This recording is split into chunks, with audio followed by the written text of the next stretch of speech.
Hello everyone, नमस्ते सबैजनालाई। हजुरहरू कस्तो हुनुहुन्छ? आशा गर्छु सबैजना सन्चै हुनुहुन्छ होला हैन। र म चाहिँ अलिकति बिसन्चो छु अनि मेरो मर्निङको सुरुवात चाहिँ यसरी हुन्छ।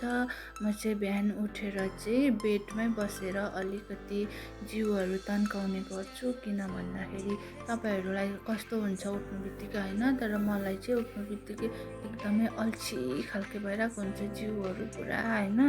त्यही भएर चाहिँ म बिहानै जिउहरू तन्काउँछु अनि म चाहिँ बिहान उठ्नु बित्तिकै चाहिँ सिधा गएर किचनमा जान्छु। किचनमा अलिकति हात धोएर चाहिँ म पानी तताउँछु।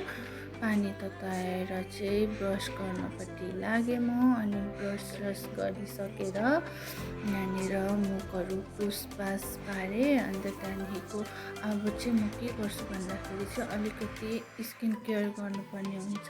किन भन्दादेखि चाहिँ मेरो चाहिँ बिमारीहरूबाट अहिले भर्खर जाती भएको हैन। त्यही भएर मेरो पुरा जिउमा अनेक किसिमको त्यस्तो उयो भएर चाहिँ मलाई अनुहार अलिकति बिग्रेको छ। भएको त छैन, अलिअलि बिग्रेको छ। अनि चाहिँ म बिहान उठेर चाहिँ स्किन केयर गर्छु हल्का, बेसी त केही पनि लगाउँदिनँ।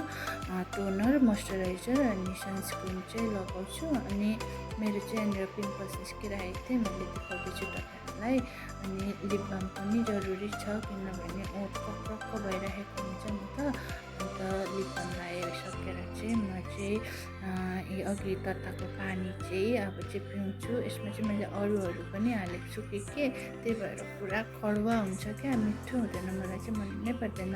ल साथीहरू, बाई बाई। आजको भिडियो यति नै, र अर्को भिडियोमा